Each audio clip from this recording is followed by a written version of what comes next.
Hey there, Chad here. Thanks for joining me. This is Aurora 4X, and this is my complete beginner's guide. And this is pretty much the complete beginning. The previous episode, we installed the game. And in this episode, we're going to start a game. We're not actually going to play yet. We're going to get one set up, though, because there are a tremendous number of options, and it is not crystal clear how you actually do any of this. When you first open the game, you should see a screen that looks very similar to this. Actually, it probably looks more like that. Sorry about that. Something really similar to this. And one thing to know is the screens are not, you can't change the size of them or anything like that. All of the screens are pretty much hard-coded to their size. So you kind of have specific resolutions you have to run to make the game work. Also, something I was just reminded of is the game is intended to be run on US and UK formatted, I don't know what you call it, but the date and the comma versus period separator for values. It is using a decimal for the right half of, I don't know how you say that in another language. It uses commas to separate the magnitudes, and it uses a decimal or a period to separate the fractions from the wholes. So that's something that is very important to know. If you're not doing that, the game won't work right. So that's, again, something to just be aware of. I'm trying to think if there was anything else up front that you really need to know. That's probably it. When you start the game the first time, you're in this particular game. This is the game save that comes with it.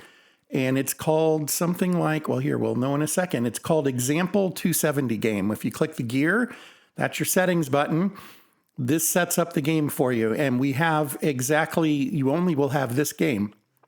You can play this, that is perfectly fine, but we're going to set up our own for a couple of reasons. One, I want to keep the example in case I ever have to come back to it. But secondly, we want to set some of the values a little differently to make it a little easier to learn the game. So we're going to hit New Game here, and that will open a new window. And there is that window. Let's get that nice and centered. I'll try to get these a little bigger in some of the videos where I can. I'm going to call this game Chad YouTube Game. Whoops. Spell things correctly. It's a lot easier. There we go. Chad YouTube Game. And that's what I'm going to go with. Now, we are going to change just a couple of these settings. We're going to come down to the difficulty modifier, and I'm going to change this to 95. I don't think it really will come into play in the early game with what we're doing. My sense is this is going to be more for battles and things like that. It says it applies to the size of the NPR population. You're probably wondering what NPR is, because it's definitely not National Public Radio. It is non-player races. Those are other alien races that you will encounter throughout the game, and it kind of determines how large they'll be to start. We're going to start them a little smaller just in case we were to bump into one, but we really shouldn't in the early part of the game. Secondly, we're going to come to research speed, and we're going to change this. And you might be thinking, oh yeah, we're going to amp that up. No, we are going to drop it. We're going to drop it to 50. And the reason we're doing this is one of the criticisms of the game is the research loop takes too long compared to the production loop. I'm sorry, it's too fast compared to the production loop. If you run your research at 100%, what will happen is you'll develop a new technology, nuclear engines. Okay, I can't remember what comes after the nuclear engines. But before you're actually able to build the nuclear engines, you will have researched the next generation and be part into the second following generation before you're even able to use the nuclear ones. And it becomes a point of frustration for some folks. I actually tend to agree. I would rather things be spaced out a little bit more. And so that's how we're going to handle that. Second, or maybe third now, because we named it, and then we changed this, and we changed the difficulty. We're going to change terraforming speed, and I'm also going to set that to 50. Now, the recommendations I've seen on Discord very regularly was, whatever your research speed is, set terraforming speed and survey speed to no more than that value and no less than half that value. Now, I'm totally okay with setting these to 25, if that would make sense. But for a learning game, we probably want survey speed to be reasonable. And I'm not sure if we even get to terraforming with what we're going to do. We possibly could, but that's a little bit longer term as far as the game goes. The rest of these things you don't really need to know a whole lot about. There are a couple. There's let's see, somewhere in here is a setting for whether or not the planets and asteroids, basically all of these things, if they move around or not. I think that's what it is. So eccentric orbits is one thing. And so most bodies around a star don't orbit in a perfect circle. They're elongated or elliptical. And this effectively does that. There's another one that I think says, and I'm not seeing it, I think you can keep everything static so they don't move around at all. I don't know that adds, here, I think it's the orbital motion for the asteroids and planets. While this option is active, planets and moons will orbit their parent bodies. I have never turned those off. My sense is what happens is the map doesn't move then. Up to you how you want to play that. I'm leaving them on. I don't think it's a complication in the game. So we're going to go ahead and go with that. And everything else we're going to leave alone. You may be tempted to bump up mineral deposits. I have absolutely no proof of this, but every time I've tried bumping that up to give myself a little bit easier start, I don't tend to find minerals at the same rate in the rest of the system. And those become extremely important. So that's a thing. So I'm going to leave it at 100. You're welcome to play with it. But again, my experience, I've tried like 3 or 4 times. The one time there were like 9 other bodies out of all those things that had minerals on them at all. And that was pretty ridiculous. So we're going to leave that alone.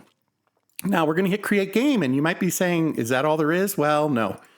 There is another piece to the puzzle of putting this together. And that is we have to create our race. There are 4, I guess, main parts to it. Well, I guess there's 6 parts to the screen. 1, 2, 3, 4, 5, 6. And we want to kind of make a few adjustments everywhere. So the first thing I'm going to do is I'm going to name this the United Federation of, not planets, but systems. Because I can. You're welcome to pick whatever name you want. You can pick Klingon Empire if you wish. We're going to call it for short UFS. And then the homeworld, I'm leaving that at Earth. This second box here gives you some specific settings, I guess. And some of them look appetizing, like auto design. I don't exactly know how those work yet. It's not something I've seen a tutorial on. So I'm leaving those off, and I'm going to show you how you do it yourself. You can come back and try these at another time once you know the game a little better, but I think you do need to know how you're going to design things. We are going to select the industrial low-tech start. This slows things down initially for us. It also makes it necessary for us to understand some of the subsystems early in the game. If you start with this off, you will start a little bit further along. You will have what's called trans-Newtonian technology, and that's a big piece of the game. We will have that in the first 30 minutes of playing, so it doesn't add that much. If you don't select the industrial start, you don't have to learn about how your factories work and things like that. That's why we're going to leave or check this one. It turns off those design items, as you can see, so we don't even have access to those anymore. Over here, well, our species is going to be human. The system themes. What these are is there are tons and tons of naming conventions that he has built into this. These are all in the database. I mean, there's literally hundreds. And it can be anything from the spelling alphabet in Greek, as you can see there, to things like Ferengi ship names. Okay, so you have a lot of variety on how you might want things named. To get started, I am planning on using United States as my core, and we're going to go to system names, or system themes rather, way down here. And I'm going to select US, and basically it will kind of have systems that come up be named as we call them in the US. I would bet the UK schedule is very similar to the US one, but if you are in Sweden, they might have very different names. You might want to use your flavor of that. We're going to do the same with the class names. Class names are things like ship classes, like, the Enterprise class or the Arleigh Burke class, those kinds of things. And I'm, again, going to do the same thing. You'll notice, though, some of them are like animal names or what was a demonic realm. So you have a lot of options here, folks. And then if you go outside of the class names, you even have things like one I'm going to use is explorers. We'll use explorer names for our survey ships, for instance. That's a lot of fun. You got dragons and things like this. The names are all in the database. You can open the database with anything that can deal with SQLite. And you can poke around in there if you want. In fact, on the Discord, there's some examples on how you do that, and they'll kind of periodically, if somebody has a bug, they might try to edit something that way and help them out. We're going to leave that alone for now. The rank theme, I'm going to use, once again, US. I'm familiar with that. And so that means my top level fleet commander will be the fleet admiral, and the bottom guy is going to be a lieutenant commander. And I think there's 7 levels in between there. On the military side, I have general of the armies and major general, things like that, all the way down to majors. And I do believe, I think it has every standard army class for the US between major and then the top of the line. And then finally, our name theme. Well, I'm going to name people. Initially, we're going to go with United States names. And again, that's what I'm most comfortable with. You should definitely select what you're comfortable with. The first couple of times I did this, I got some types of names that I wasn't even sure if, what was the one? Andorran. I'm assuming that's like from Star Trek. I don't even know. But the random one that came up, I couldn't, in my head, keep track of who was who. So I'm going to go with US names. But we can modify this a little bit, and we will do that in the next episode. Next up, we can change all 4 of these pictures, and I am going to do that. We're going to start by changing the flag. With respect to my British friends, we're going to use one that is not world-based. We're going to go with, I don't know. There's a few of them down here. One of them I really liked. I think I liked this one. I don't know, that stands out for me pretty well. I'm going to go with that. We're going to change our image. The image is the picture that represents your race.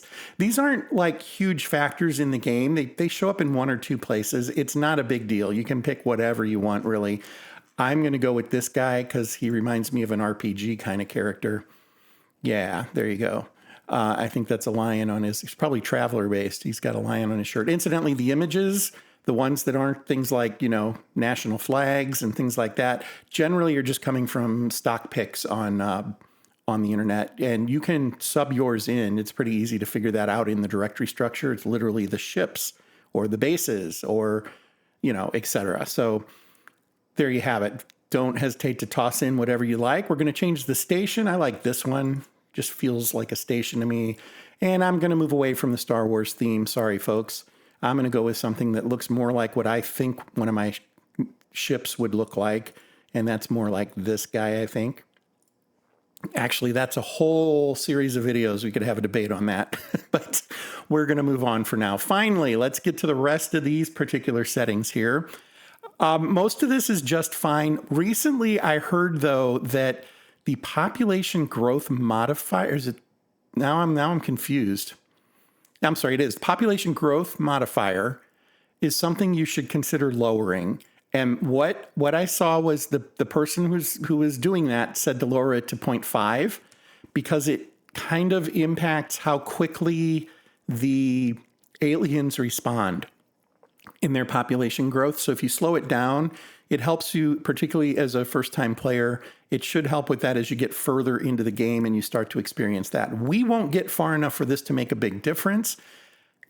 And there also is a lot of displeasure with how fast the populations grow. We're going to put 1 million people on the moon, for instance, and like in less than 2 years, there's 3 million people on the moon. Doesn't always make a lot of sense. Now, there's a couple of factors going into that, but slowing this number down, everything I've seen, it's not the worst idea. The rest of these numbers are somewhat random every time you start. So, for instance, I've been paying attention to trade. This is the highest trade number I've seen. I don't really know what these numbers are meant to impact other than they're a value for this particular race.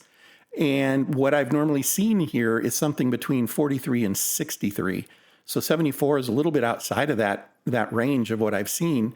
And that's fine. I honestly don't really know what these do. There might be some documentation on that out there on the forums. I think that's almost everything. One other thing I'm going to do, though, just to make the game a little bit more palatable, and so you're not waiting on my videos, we're going to up the number of research facilities. So we slowed down research by 50%. I'm not going to increase them by 50%. That doesn't make, or 100%, I guess. We're gonna go 50% higher. It is going to be 50%. We're going to go to 24 research facilities. That feels like a decent number to start with. It gives me a little bit faster research without taking away the entire change we made over here. Each factor we add on top of this won't be as impressive, but that first initial bump will be helpful for the first year or two of the game. And then one other thing I've debated about, and I guess we're going to go ahead and do this because it'll allow you to kind of have some flexibility in what you do.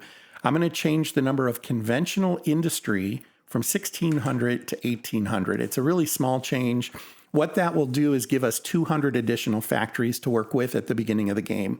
It's not a game changer, so to speak, but it does change the game a little bit. It gives us some flexibility to deal with a couple of things that I'm not entirely sure what the variables are in the game as we move forward for things like wealth.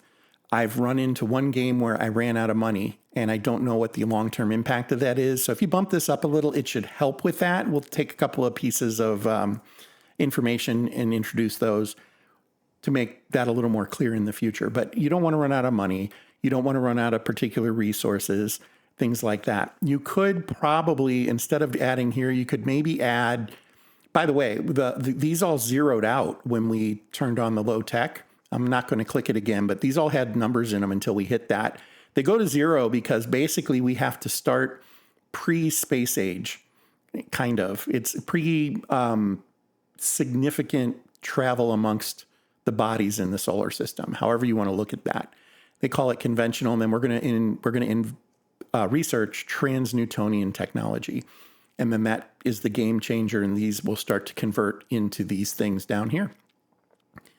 All right, I think that is everything that we wanted to change on this. Those two values, one value here, made sure we set all these, and that is checked. We are good to go. Do not hit random name. It will reset pretty much everything at the top of the screen. And don't do that. Instead, we're going to say create race, and that will start our new game. Now, one thing I do recommend doing as soon as you get to where it's ready to go is hit save. The game will not remind you to save, and it does not auto-save. You need to do your saves. When you go to exit, it will tell you, hey, do you want to exit? Because we don't save it automatically, and it's your reminder that you might need to save your game. There is one other piece of housekeeping I want to do. I'm going to do it. I've played the game, and this is something you could play with before you start the next episode. There's this thing here that's a big star, and this is one of the things it's silly. I know that, okay? It's really silly, but I love this about this game. You can assign medals to your commanders, okay? And when you first start a game, there are no medals in here. You can add your own, and I'm going to show you how to do one of those right now, but you can eventually, once you have your medal list built up, you can export it, and then you can import it into your other games. So you don't have to mess with that. That's a lot of fun. Now, I have like 70 medals now, and there's a couple of things to know about them. So these are things like you might have a Medal of Valor. They're really ribbons is what they come down to. They're the combat ribbons and whatnot, the assignment ribbons, I guess, that you'll often see on military uniforms. And that's really what they're based on. We'll see that here in a second. But I just like the ability to do that. And when you assign somebody a ribbon, you give them promotion points towards their next promotion. Now, you do all the promoting. The game doesn't do it. There is a section where the game will promote somebody from one level lower up to a level so that they can take a specific role if you have a certain auto fill kind of thing turned on. But in general, you are in control of all of that. I don't think it's as distracting as it sounds. I want to be clear about that. And you get to make the decisions on what the breakpoints are and what promotion score means and all that kind of thing. But here's what you do. If you want to create a new one, there's 4 fields, I guess, you need to know about. This is the name of the medal right here. This is a description of the medal right here. This, fairly obvious. It's the amount of points for the promotion, the abbreviation for the medal, and if you can award it to the same person more than once. I generally don't use this.